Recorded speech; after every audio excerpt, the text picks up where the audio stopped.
देखिए, जिस तरह ये सवाल पूछा गया है और जैसे इसका आम तौर पर उत्तर दिया जाता है, उससे लोग सोचते हैं कि नकारात्मक और सकारात्मक विचार जैसा कुछ होता है। वे नकारात्मक विचारों को हटाकर सिर्फ सकारात्मक विचार रखना चाहते हैं। ऐसे लोगों से मैं बस 10-15 सेकंड का एक प्रयोग करने को कहूंगा। वे जबरदस्ती अपने मन से एक विचार हटाएं, जैसे अगले 10 सेकंड तक बंदर के बारे में मत सोचिए। बंदर का विचार न करने की कोशिश करें।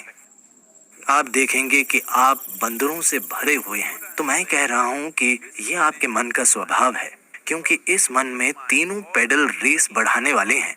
ब्रेक या क्लच नहीं है। आप जो भी दबाएंगे ये और तेज भागेगा। ऐसे मन के होते हुए नैतिक और धार्मिक शिक्षकों ने सिखाया है कि बुरी चीजों के बारे में मत सोचो। तब से वे हमेशा यही करने लगे। आप मन को ऐसे बिल्कुल नहीं संभाल सकते। इसके लिए आत्मज्ञान जरूरी नहीं है। अगर आप 2 मिनट आंखें बंद करें तो आप जान जाएंगे कि आप इस मन के साथ कोई जबरदस्ती नहीं कर सकते। तो मैं बुरे विचार हटाना चाहता हूँ, इस दिशा में कभी मत जाइए, क्योंकि आप जो हटाना चाहेंगे वो आपका गुण बन जाएगा। वो हमेशा हावी रहेगा। तो मुझे क्या करना चाहिए? बात यह है कि मन की बुनियादी प्रक्रिया को समझे बिना, क्योंकि हमारा मन, इंसानी मन, धरती का सबसे जटिल कंप्यूटर है। सभी सुपर कंप्यूटर्स भी इसी से निकले हैं। अब ऐसा है तो क्या ये जरूरी नहीं है कि हम इसके काम करने का तरीका समझें? अगर आप मुझसे पूछें तो इसका एक सरल पहलू ये है कि हमारे मन में कोई घटा और भाग नहीं होता, सिर्फ जोड़ और गुणा होता है। अगर आप इससे कुछ हटाना चाहेंगे तो ये कहेगा एक और। अगर आप बहुत जोर देंगे तो ये कई गुना हो जाएगा। ऐसे मन में आप अच्छा और बुरा पहचान कर उन्हें हटाने की कोशिश मत कीजिए। सबसे पहले हमें ये समझना होगा This mind of yours, this body of yours is supposed to serve you. कि आपका ये मन और शरीर आपकी सेवा के लिए ही है। आपका जीवन महत्वपूर्ण है। शरीर और मन वे साधन हैं जिन्हें हमारी सेवा करनी चाहिए। अगर आप किसी गाड़ी में बैठें तो उसे वहीं जाना चाहिए जहां आप जाना चाहते हैं। अगर वो अपने हिसाब से चलने लगे तो उसका फायदा क्या है? वो सिर्फ परेशानी होगी। फिलहाल दुर्भाग्य से ज्यादातर मनुष्य इंसानी मन की इस शानदार संभावना को एक परेशानी, एक समस्या की तरह अनुभव कर रहे हैं। ये आपके पास मौजूद सबसे सुंदर चीज है। बस आपको इसके काम करने के तरीके पर थोड़ा ध्यान देना होगा। सबसे पहले यही करना होगा। इसी कारण हम एक सरल सी चीज, ईशा क्रिया लेकर आए। ये आपको आपकी शारीरिक और मानसिक प्रक्रिया से अलग करने के लिए है। आप जैसी एक चीज है जो मौजूद है। ये आपके सभी विचारों और भावनाओं और शारीरिक प्रक्रियाओं का जोड़ नहीं है। आप इन सब से परे हैं। अगर आप अपनी आंखें बंद कर लें तो कुछ नहीं दिखता, पर आप मौजूद होते हैं। आप अपनी आंखों की खिड़की से बाहर देखते हैं, पर आंखें बंद कर लेने पर आपका अस्तित्व खो नहीं जाता। आपका अस्तित्व तब भी होता है।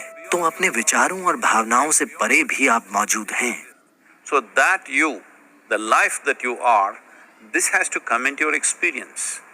तो जो जीवन आप हैं उसका अनुभव करने की जरूरत है। ऐसा क्यों है कि अपने होने के सबसे महत्वपूर्ण पहलू को आप अपने अनुभव में नहीं आने दे रहे? फिलहाल हमारे जीवन का सबसे महत्वपूर्ण पहलू है कि आप और मैं जीवित हैं। बस यही है। मैं क्या सोच रहा हूँ, आप क्या सोच रहे हैं, ये महत्वपूर्ण नहीं है। हम इस समय जिंदा हैं, यही महत्वपूर्ण है। तो ये महत्वपूर्ण है कि आप अपने भीतर बुनियादी जीवन पर ध्यान केंद्रित करें। तब आप देखेंगे कि आप और आपकी विचार प्रक्रिया के बीच एक दूरी आ गई है। अपनी मानसिक प्रक्रिया और शारीरिक प्रक्रिया से दूरी बना लेना, यही अंत है। क्योंकि इंसान केवल 2 तरह के कष्टों से गुजरता है, शारीरिक कष्ट और मानसिक कष्ट। जब आप खुद के और मन के बीच, खुद के और शरीर के बीच थोड़ी दूरी बना लेते हैं तो ये दुखों का अंत है। इसे हर मनुष्य को जानना और समझना होगा। नहीं तो आप सोचते रहेंगे मैं बुरे विचार हटाकर सिर्फ अच्छे विचार रखूंगा।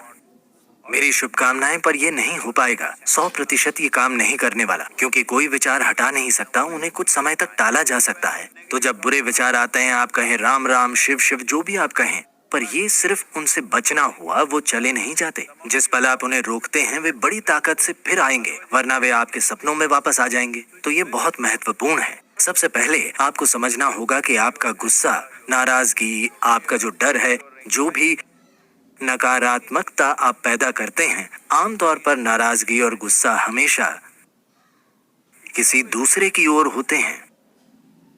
पर हमें समझना होगा कि ये जहर हम खुद पी रहे हैं और दूसरे के मरने की उम्मीद कर रहे हैं। सौभाग्य से जीवन ऐसे काम नहीं करता। अगर मैं जहर पीता हूं तो मैं मरूंगा, मेरे जहर पीने पर आप नहीं मरेंगे।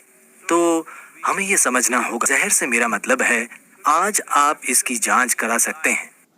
फिलहाल आपका खून कैसा है? फिर 5 मिनट तेज गुस्सा करें और अपने खून की जांच कराएं। उसमें कई नकारात्मक तत्व होंगे। आप वाकई खुद को जहर दे रहे हैं। तो क्या आप जहर पीना चाहते हैं? बिल्कुल नहीं। अब मैं क्या करूं? ये सवाल एक तरह की मजबूरी से आ रहा है। कुछ मत कीजिए, बस आराम से बैठिए और बस जीवन प्रक्रिया ध्यान दीजिए। शायद आपके दिल की धड़कन या आपकी सांस, शायद जीवित होने की अनुभूति, आप कितने संवेदनशील या बोध पाने की काबिलियत रखते हैं, उसी के हिसाब से कुछ चीजें, शरीर की कोई संवेदना, आपकी सांसें, दिल की धड़कन या कुछ ऐसा लें जो आपको जीवन का संकेत देता हो।